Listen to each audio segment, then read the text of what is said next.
नमस्कार दोस्तों, स्वागत है आप सभी का बैंक अधिकारी चैनल पर। आशा करता हूँ आप सब बहुत अच्छे होंगे।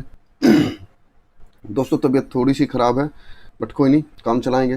दोस्तों मैंने आपको जो लास्ट वाले मैंने वीडियो अपलोड की थी उसमें आपको एग्ज़ाम के बारे में बोला था कि भाई थोड़ा सा एग्ज़ाम को लेकर डिस्कस करेंगे कि बहुत सारे दोस्तों का ऐसा होता है, क्योंकि मैं खुद एस्पिरेंट हूँ तो मुझे भी सेम कंडीशन हो रही है कि जैसे जैसे आपके एग्ज़ाम की डेट जो है वो नज़दीक आती है। अभी जैसे आज 31 जुलाई हो चुकी है जब जिस दिन मैं क्लास रिकॉर्ड कर रहा हूँ, और लगभग जो आपका एग्ज़ाम होना है वो 13 अगस्त को, और कुछ दोस्त का शायद 14 अगस्त को है।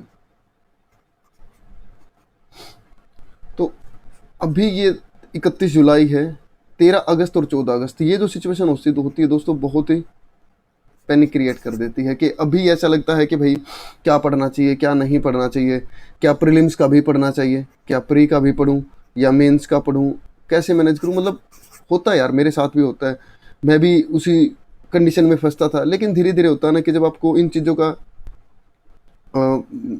मतलब एक्सपीरियंस होने लगता है धीरे धीरे, जैसे आपका एक दो एग्ज़ाम आप देंगे, बहुत सारे दोस्त ऐसे हैं जो एक ही बार में निकाल देते हैं। वो माइंडली बहुत स्ट्रांग होते हैं दोस्तों, उनका जो उनके दिमाग ना, मतलब वो हार मानने वाली बात नहीं होती कि यार ठीक है ना, जो चल रहा है चलने दे, अपन निकालेंगे। लेकिन कभी कुछ ऐसे होते हैं कि जो मेरे जैसे, जिनकी किस्मत मतलब बहुत ही रूठ चुकी होती है, उनका ये रहता है कि भाई 2-3 एग्ज़ाम प्री निकलेंगे। एक बार तो ऐसा हुआ कि प्री ही नहीं निकलेंगे, 1 साल 2 साल 3 साल।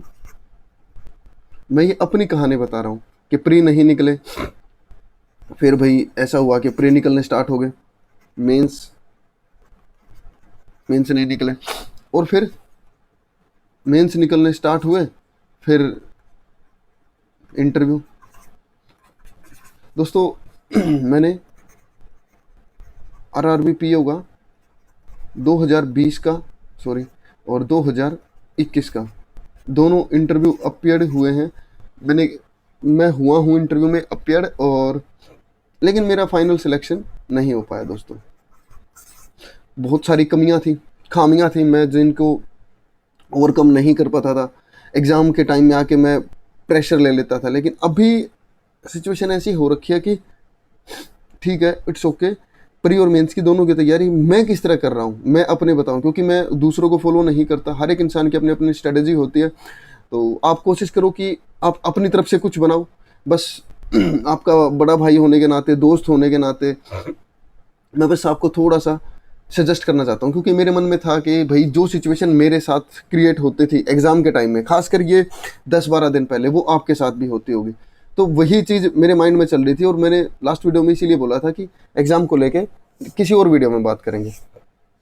तो आज हम यहाँ एग्ज़ाम के आप ये कह लीजिए प्रेशर को लेके, या फिर आप ये कह लीजिए कि इस टाइम में अपने आप को मैनेज कैसे करना है, उसके बारे में अपन आज बात करेंगे।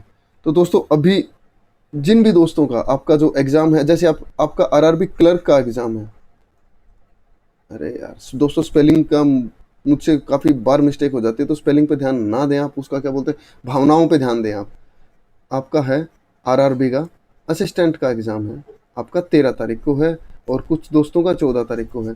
तो दोस्तों मैं तो आपको इतना ही बोलूँगा कि आपके लिए 2-3 चीज़ सबसे ज़्यादा ज़रूरी हैं। आपके मॉक टेस्ट दोस्तों सबसे मेन नेसेसरी है कि आप मॉक टेस्ट लगाएं ही लगाएं। अभी तो आपका एग्ज़ाम नज़दीक है, तो आप एक दिन में 2 मॉक भी लगा सकते हैं। बहुत सारे दोस्त ऐसे होते हैं कि 3-3 मॉक लगा लेते हैं। वो उनके ऊपर डिपेंड होता है कि वो कितना पढ़ पाते हैं एग्ज़ाम टाइम पे। दोस्तों कुछ दोस्तों का ऐसा होता है कि उनको ये रहता है कि जैसे मेरा है, मुझे है कि भाई मुझे मेंस की जो तैयारी है, मेंस के लिए जो खास कर जो पढ़ना है, वो हिंदी जो अपने चैनल पे हो ही रही है, और दूसरा है आपका कंप्यूटर सेक्शन, और तीसरा है आपका जीए सेक्शन। मैंने एक वीडियो अपलोड की थी, उस वीडियो में मैंने बताया था कि आरआरबी पीओ बनने के लिए आपको यहाँ स्कोर करना होता है दोस्तों। अमूमन हम क्या करते हैं, हम इन चीज़ को ना इग्नोर कर देते हैं, इग्नोर, हम ध्यान ही नहीं देते। हिंदी का ये लगता है कि ऐसे ही हो जाएगी, हमारे 20 नंबर आ जाएंगे, नहीं आते दोस्तों। 10 से 12 नंबर बनाने में काफ़ी मुश्किल हो जाते हैं। कंप्यूटर है, कंप्यूटर को ये लगता है कि हमने बेसिक पढ़ा था, नहीं दोस्तों, कंप्यूटर आज अब जो पूछने लग गए वो थोड़ा सा डीप में पूछ रहे हैं। कंप्यूटर को थोड़ा सा वो बेसिक वाली बात नहीं आ रही कि सॉफ्टवेयर किसे कहते हैं, हार्डवेयर किसे कहते हैं, शॉर्टकट नहीं दोस्तों। आजकल आपका MS ऑफिस के अंदर, वर्ड के अंदर के काफ़ी चीज़ें ऐसी हैं जो आपको बहुत बारीकी से पूछी जा रही हैं। और तीसरा आपका GA सेक्शन। GA सेक्शन दोस्तों को, बहुत सारे दोस्तों को ये होता है कि यार 15-20 दिन मिलेंगे जो एग्जाम के बाद में, मेंस का उस टाइम पढ़ लेंगे। दोस्तों बिल्कुल सबसे बड़ी गलतफहमी होगी आपकी, कि जिन दोस्तों को, मेरे भाइयों को, जिन मेरी बहनों को ये लगता होगा कि GA वो 20 दिन में कवर कर लेंगे, तो दोस्तों उनकी सबसे बड़ी गलती होगी। और उनको बाद में जब रियलाइज होगा दोस्तों, जब एग्जाम नहीं निकलेगा, बहुत तकलीफ होती है दोस्तों जब एग्जाम नहीं निकलता है। आप प्रीलिम्स में जहां 5 से 6 लाख बच्चे बैठते हैं, आप वहां पोस्ट निकलती हैं 2000 या 3000 मान लीजिए। अब तो जैसे 2000 पोस्ट आई है तो 4 लाख के आसपास फॉर्म भरे गए। मेंस में कितने जाएंगे दोस्तों? 20,000 ही तो बच्चे जाएंगे ना, 20,000 बच्चे जाएंगे दोस्तों 4 लाख में से। अब आप ये देख लीजिए कि आपका प्रीलिम्स का कंपटीशन कितना जबरदस्त है, और सिलेक्शन होना 2000 का। अब 20,000 में से 6,000 आपके इंटरव्यू में जाएंगे। तो दोस्तों आप खुद सोच के देखिए कि कंपटीशन कहाँ है हाल फिलहाल का।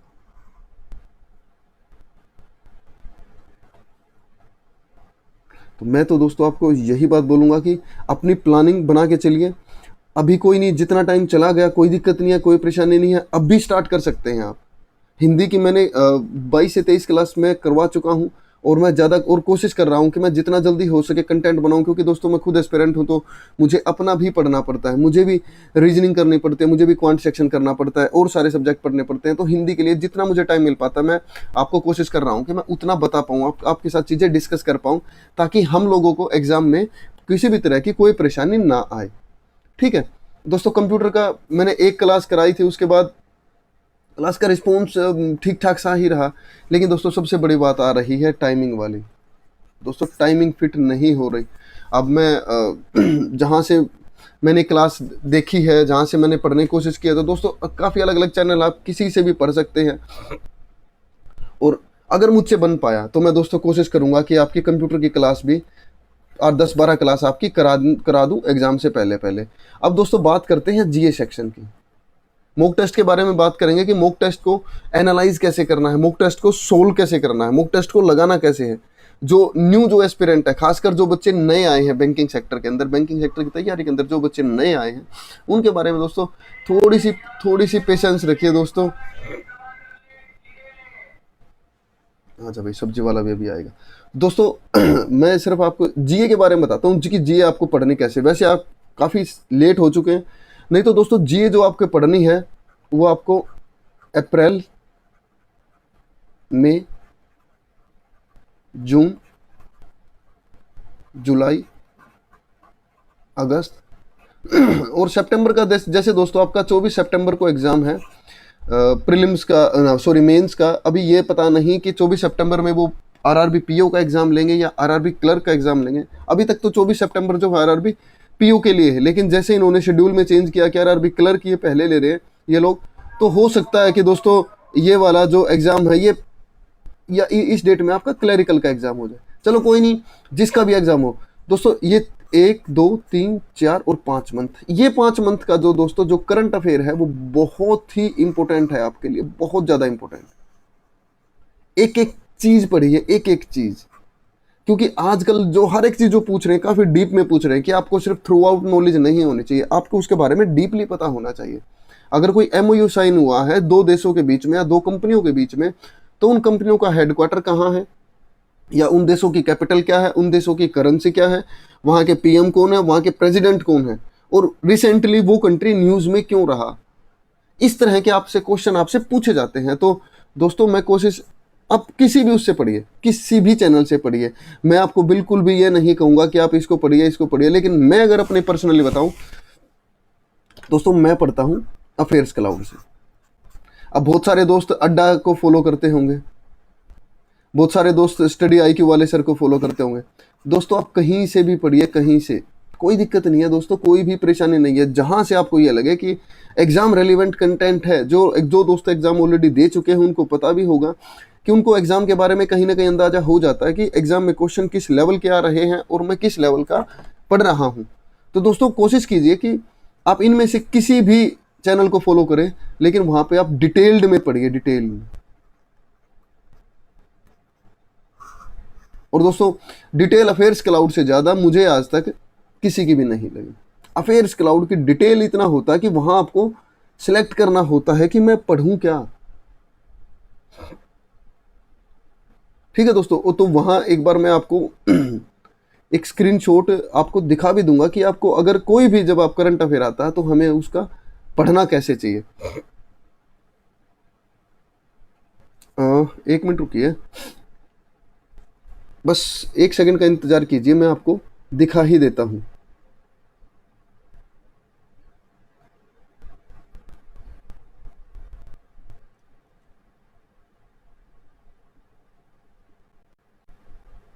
कि आपको करंट अफेयर जो है वो किस तरह पढ़ना है। बहुत सारे दोस्तों को प्रॉब्लम आ रही होगी, एक बस मुझे कुछ सेकंड का समय दीजिए, कुछ ही सेकंड का।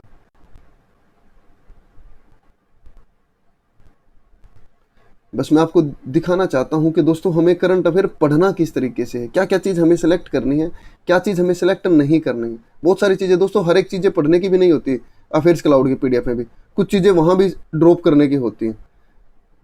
देखो, सिर्फ मैं आपको बताऊं कि मैं कैसे पढ़ता हूं।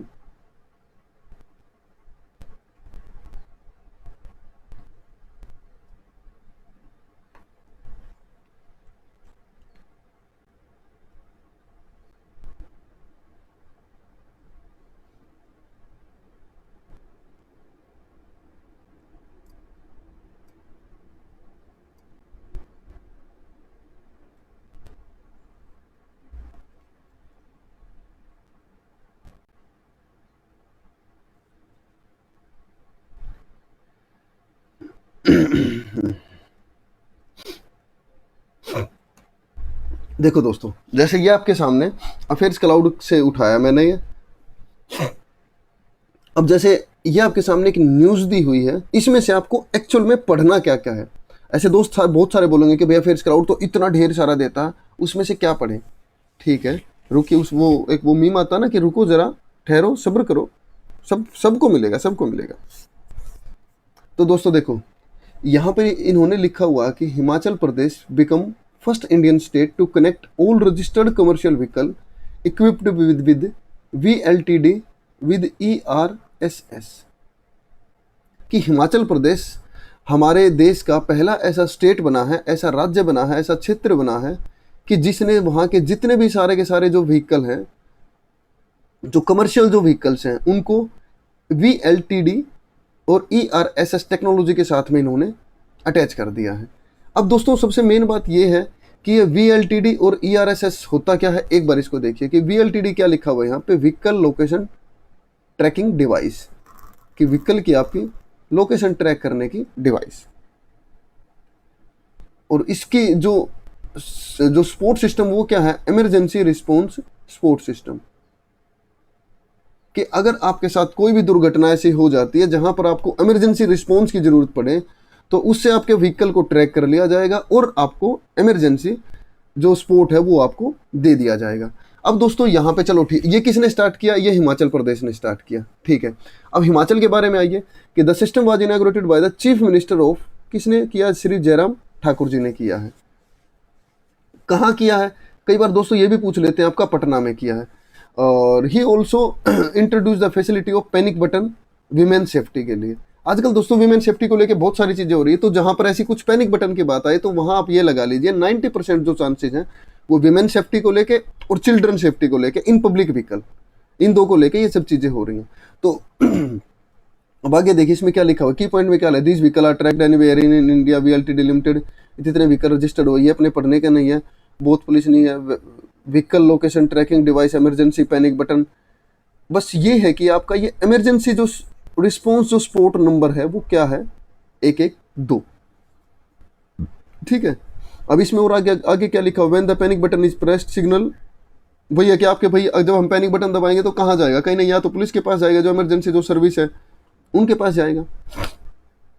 ठीक है, अब इसका बैकग्राउंड क्या है, सिर्फ पढ़ने के लिए, आपकी एक नॉलेज के लिए कि ये सब चीजें क्यों हुई थी। 2000 is after math of the Nirbhaya case, कि जो दिल्ली में जो निर्भया का जो केस हुआ था उसके बाद गवर्नमेंट ने ये सब चीजें लेके आई थी कि भाई 2017 में गवर्नमेंट ने सोचा कि इस तरह के ट्रैकिंग सिस्टम बनाया जाए। ठीक है, अब ERSS जो ये टेक्नोलॉजी है, अब इसके बारे में देखिए कि इसमें से आपको क्या पढ़ना है, कि है क्या ये एक्चुअल में। देखिए इसमें क्या लिखा हुआ है कि it is government of India initiative to integrate an emergency response system with a signal emergency number 112 number है, उससे गवर्नमेंट को सिग्नल पहुंच जाएगा। All emergency signal between received, ठीक है, कॉल SMS इन सब के थ्रू हो जाएगा। मोबाइल ऐप जो है दोस्तों, एक मोबाइल ऐप भी लॉन्च हुई है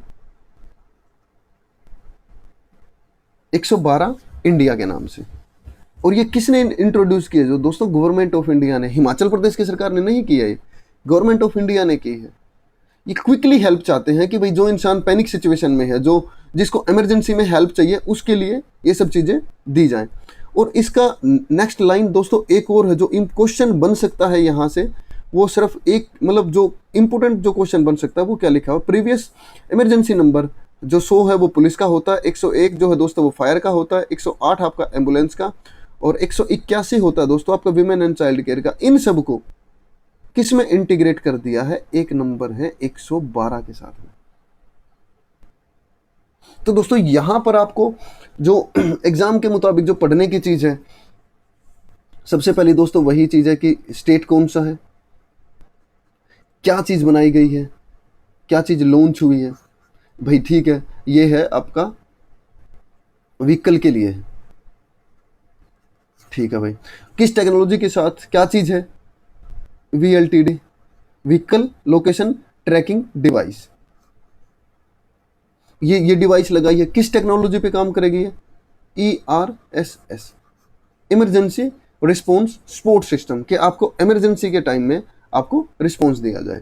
ठीक है, अब इसके साथ इन्होंने क्या किया है, एक 112 इंडिया नाम की एक ऐप लॉन्च की है। गवर्नमेंट इंडिया ने क्या किया, जो आपका जो इमरजेंसी वाले जितने भी नंबर थे, आपका 108 था और आपका 181 था, इन सब को इंटीग्रेट करके एक ही नंबर बना दिया है, इमरजेंसी 112। बस आपको यही पढ़ना था।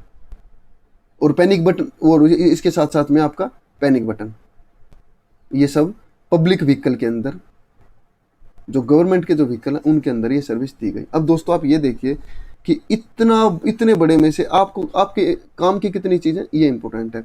अब स्टेट के उसमें आ जाइए, स्टेट का CM कौन है, स्टेट के गवर्नर कौन है, बस इनके बारे में आपको पता होना चाहिए। और अभी तो लास्ट ईयर तो इतना नहीं पूछा गया, नहीं तो कभी कभार स्टेट के हिसाब से वो आपके जो नेशनल पार्क है ये कभी कभार पूछ लेता है, तो एक बार एक नज़र इस पर भी मार लीजिए। दोस्तों ये था आपका करंट अफेयर पढ़ने का तरीका। जिस तरह मैं पढ़ता हूँ, मैं ऐसे ही पढ़ता हूँ। ये सब चीज़ें निकाली, इनको हाईलाइट किया। जब मैं दोबारा रिवाइज करने के लिए आऊँगा तो मैं सिर्फ यही पढ़ूंगा। ठीक है, तो इस तरह आपको करंट अफेयर पढ़ना। अब करते हैं मॉक टेस्ट की बात। ये दोस्तों मैंने मॉक टेस्ट लगाया था, I think 5 number mock test था ये। और दोस्तों मैं पर्सनली अगर मैं बताऊं तो दोस्तों मैं लगाता हूं प्रैक्टिस मॉक के पेपर। काफ़ी सारे पेपर हैं दोस्तों मार्केट में। अब मैं किसी को प्रमोट नहीं कर रहा हूं, सिर्फ मैं जो एग्ज़ाम लगाता हूं, मैं जो पेपर लगाता हूं, सिर्फ उसी के बारे में आपको बता रहा हूं। मैंने दोस्तों क्वेश्चन अटेम्प्ट किए थे 48 क्वेश्चन में से मेरे 2 क्वेश्चन गलत हुए, 46 मेरे मार्क्स आने थे। 2 क्वेश्चन का मेरा 0.5 मार्क कट गए, तो मेरे मार्क्स आए हैं 45.5 80 में से। अब दोस्तों आप बोलोगे कि बहुत कम मार्क्स हैं। दोस्तों कभी भी हमेशा ध्यान रखना, बहुत सारे दोस्तों के साथ यही प्रॉब्लम है कि वो समझ नहीं पाते कि उनको मॉक टेस्ट का एनालिसिस कैसे करना है, एनालाइज कैसे करना मॉक टेस्ट को। दोस्तों मेन जो आपका जो फोकस होना चाहिए वो यहां होना चाहिए और यहां पे।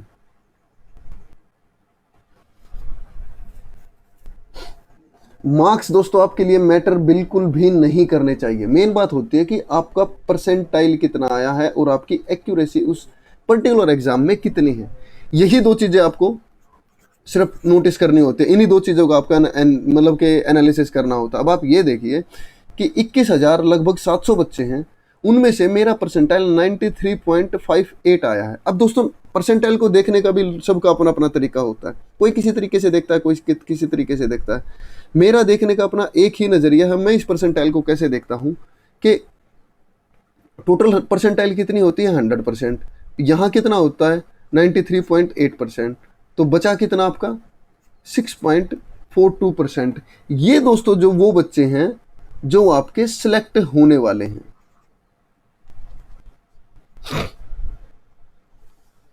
या जो टॉप के लगभग बोलते हैं कि भाई 10% बच्चों का सिलेक्शन होता है आपका, ठीक है। उस 10% में से आप कहाँ इंक्लूड कर रहे हैं 6.42 में से। इसको ये जहां जितनी भी आपकी परसेंटाइल आती है उसको आप अपने तरीके से 100% में से कम कर दीजिए, और तब आप ये देखिए कि जो सिलेक्ट होने वाले जो टॉप के 10% जो एस्पिरेंट हैं उनमें से आप कहाँ आ रहे हैं। दूसरा, आपकी एक्यूरेसी चेक करिए कि आपकी एक्यूरेसी कितनी आ रही है। दोस्तों एक्यूरेसी कभी कभार आपकी 80% आएगी, कभी 85 आएगी, 90 आएगी, बट दोस्तों कोशिश करना कि अगर 85 प्लस आपकी एक्यूरेसी है, या होनी तो वैसे दोस्तों 90 प्लस सही है, 90% प्लस सही है, लेकिन अगर 85 भी हो रही है तो काम चल सकता है। मैं ये नहीं कहूँगा कि काम चल जाएगा, लेकिन 90% दोस्तों जिन दोस्तों की भी एक्यूरेसी आ रही है तो बहुत एनफ है, बहुत गुड है।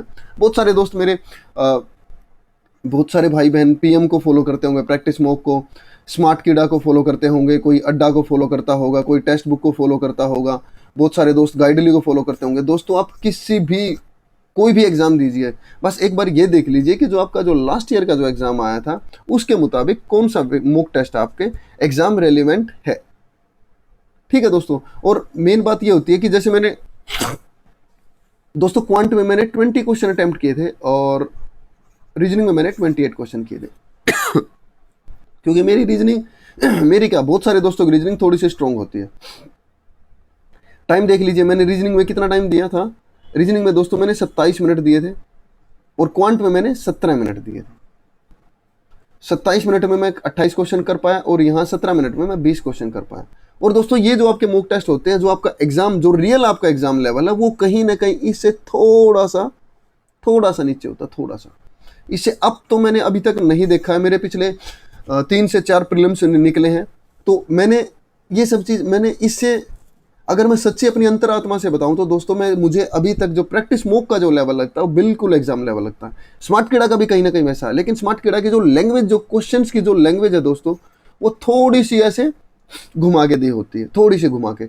लेकिन जो आपका प्रैक्टिस मॉक जो है, अगेन दोस्तों मैं प्रैक्टिस मॉक को मतलब वो नहीं कर रहा हूँ कि इसका इनके प्रोडक्ट को मैं पब्लिश नहीं कर रहा हूँ, बस मैं आपको बता रहा हूँ कि मैं कैसे पढ़ता हूँ, मुझे रिजल्ट मिला है। इसीलिए दोस्तों आपको बता रहा हूँ कि अगर आपको रिजल्ट चाहिए है तो कोशिश कीजिए कि आप इस तरह से या इस लेवल के क्वेश्चन आप कर पाएं, ठीक है दोस्तों। तो ये आपकी प्रैक्टिस, उसकी मॉक टेस्ट की बात हो गई, और हम आपके करंट अफेयर को लेकर भी कर चुके हैं। करंट अफेयर कैसे पढ़ना है, आपका हिंदी के बारे में हम डिस्कस कर चुके हैं कि हमारी जो क्लास है आप वो पढ़िए, और जहाँ से जो भी आपको सिर्फ हिंदी पर गूगल पर जाकर आप लिखिए कि हिंदी लेख या हिंदी के संपादकीय पेज, कहीं से आप कुछ भी पढ़िए, बस पढ़ते रहिए। कोशिश मल्टीपल जो क्वेश्चन है, जो एमसीक्यू क्वेश्चन है, उनको आप अटेम्प्ट करते रहिए। दोस्तों मैंने सोचा है कि लगभग हमारी 50 क्लास होने के बाद जो बाकी जो 50 क्लास बचेंगी दोस्तों, उनमें मैं कोशिश करूंगा कि आपको मॉक टेस्ट करा दूं, कि आपको 8 से 10 हिंदी के मॉक टेस्ट बना दें, और उसी में आपके सेट सारे के सारे जो सेट हैं वो इंक्लूड कर देंगे। एक पेपर आपका 40 नंबर का आता है, लेकिन दोस्तों हम कोशिश करेंगे हम 50 क्वेश्चन करें, कि ताकि हर एक उसमें हर एक क्वेश्चन हम 5-5 नंबर के हर एक तरह के क्वेश्चन उसके अंदर इंक्लूड कर पाएं, ठीक है। तो हिंदी का हो गया आपका। कंप्यूटर का दोस्तों जहाँ से जो भी आपको मैटर मिलता है, जहाँ से मिलता है एमसीक्यू मिलते हैं एमसीक्यू करिए, डिटेल मिलता है डिटेल पढ़िए, जैसे जो मर्जी करना करिए। क्वांट के लिए दोस्तों अगर आपका एग्जाम के लिए आपको क्विज करनी है, क्विज कीजिए। मॉक टेस्ट लगाने, मॉक टेस्ट लगाइए। जहाँ से क्विज करनी है, आपको अड्डा की आपको करनी है, आपको प्रैक्टिस मॉक की करनी है, आपको स्मार्ट कीड़ा की क्विज करनी है, जहाँ से आपको क्विज करनी है क्विज करिए, लेकिन क्विज करते रहिए दोस्तों, आपकी स्पीड इंक्रीज होगी। और यहाँ जो आपका जो दोस्तों आरआरबी का जो लेवल है, आपका आरआरबी पीओ का, आरआरबी क्लर्क का लेवल है दोस्तों, स्पीड प्लस एक्यूरेसी का गेम है, कि आपकी स्पीड भी होनी चाहिए, स्पीड के साथ साथ में आपकी एक्यूरेसी भी मैटर करती है, ठीक है दोस्तों। आई होप आपको थोड़ा सा समझ आया होगा। बस मैंने यही आप लोगों के साथ यही सब डिस्कस करना था, कि बहुत सारे दोस्त इस समय में पैनिक क्रिएट करते हैं। तो हाँ दोस्तों, अभी जो आपका जो टाइम है, अभी 12-13 दिन के लिए आप सिर्फ प्रीलिम्स पर ध्यान दीजिए। हाँ, आपका जो मेंस के लिए दोस्तों आप जीए आप डेली पढ़िए। कोशिश कीजिए कि जो पीछे की जो जीए है, मई की है, आपकी जून की है, जुलाई की है, अगस्त की है, तो मई, जून, जुलाई और अप्रैल, इनको दोस्तों आप रिवाइज करना स्टार्ट कर दीजिए, क्योंकि एग्जाम के बाद में सिर्फ आपको 20 से 22 दिन मिलेंगे, उस दौरान आप रिवाइज नहीं कर पाएंगे। तो इनको रिवाइज अभी से करते चलिए। प्रीलिम्स के दोस्तों आपको 1 से 2 मॉक आप लगा सकते हैं अभी हाल फिलहाल में, और मेंस के लिए साथ साथ आप जीए पढ़ते रहिए, आप कंप्यूटर पढ़ते रहिए, साथ साथ ही करना पड़ेगा ये, बाद में आपके पास टाइम नहीं होगा। और इसके साथ में आप हिंदी और तो क्या रहेगा आपका, हाँ, इसके साथ में आप मेंस का भी, आपको रीजनिंग के लिए आपको मेंस का एक पजल अच्छे लेवल की कहीं से भी उठाइए, मेंस लेवल की एक पजल, और क्वांट के लिए एक डीआई अभी से लग जाइए और डेली करते रहिए। आपके पास में अभी टाइम है, अगस्त तो आपके पास पूरा का पूरा बचा है, और सितंबर के लगभग दोस्तों आपका 20 दिन मान लीजिए, तो अगस्त के दोस्तों आपके 31 दिन और 20 आपके ये दिन, तो लगभग आपके पास 51 दिन हो जाएंगे। 51 दोस्तों आपके पास सेट आपके डीआई के, और 51 दोस्तों मेंस की रीजनिंग।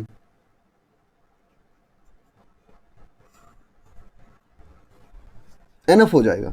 वेराइटीज ऑफ क्वेश्चंस देखिए, अगेन कहीं से भी उठाइए, प्रैक्टिस मॉक से उठाइए, स्मार्ट कीड़ा से उठाइए, गाइडली से उठाइए, अड्डा से उठाइए, जहां से मर्जी आपका मन करे वहां से आप ये क्वेश्चन उठाइए और इनको करिए। जब तक एक क्वेश्चन में लगे रहिए, जब तक एक डीआई में लगे रहिए, जब तक आपको वो डीआई हो नहीं पाती या समझ नहीं आती, लगे रहिए, जब तक आपको आपसे सोल्व नहीं होती, बस उस डीआई पर लगे रहिए दोस्तों। बहुत कुछ आप वहां से निकाल पाएंगे, बहुत सारी चीजें आपको समझ आएंगी।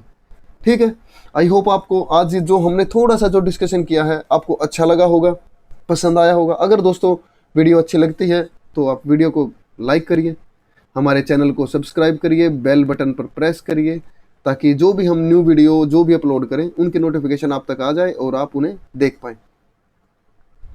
और फैमिली का आप हमारी का हिस्सा बनिए। ऑलरेडी हिंदी क्लास चल रही है, कोशिश करूंगा कि आपके लिए कंप्यूटर की क्लास भी लेके आऊँ दोस्तों, बस थोड़ी सी टाइम की कमी रहती है, कोशिश करूंगा कि जल्दी से जल्दी वो चीज़ भी आपकी करा पाऊँ। हिंदी अपनी चल ही रही है, जी आप जहाँ से मर्जी पढ़िए। ठीक है, आई होप आपको समझ आया होगा। थोड़ा सा मैं कोई ज्ञान देने वाला, कोई ऐसा कोई बहुत बड़ा टीचर नहीं हूँ, बस आपके बड़े भाई की तरह, आपके दोस्त की तरह। बस एक बार मेरे मन में ये बात थी कि ऐसी सिचुएशन मेरे साथ क्रिएट होती थी, आपके साथ भी ऐसी सिचुएशन क्रिएट हो रही होगी, तो इसको मैनेज कैसे करना है, इस सिचुएशन को हैंडल कैसे करना है। बाकी दोस्तों लगे रहिए, तैयारी करते रहिए, क्विज करते रहिए, सब स्पीड और एक्यूरेसी का खेल है, और बस उस एक्यूरेसी से जीतिए। और अभी आपके माइंड में आ रहा होगा कि यार पता नहीं क्या पेपर आएगा, दोस्तों पेपर के बारे में मत सोचिए। जब आप मॉक टेस्ट लगाएं तो बिल्कुल फ्री माइंड से होकर एग्जाम दीजिए, पैनिक सिचुएशन क्रिएट मत करिए आपके एग्जाम के लिए या आपके पर्सनल उसके लिए। दोस्तों ये चीज़ें बहुत खतरनाक होती हैं, इन सब चीज़ों को आगे मत आने दीजिए। ठीक है, तो वीडियो को ख़त्म करते हैं। Thank you so much. जय हिंद, वंदे मातरम।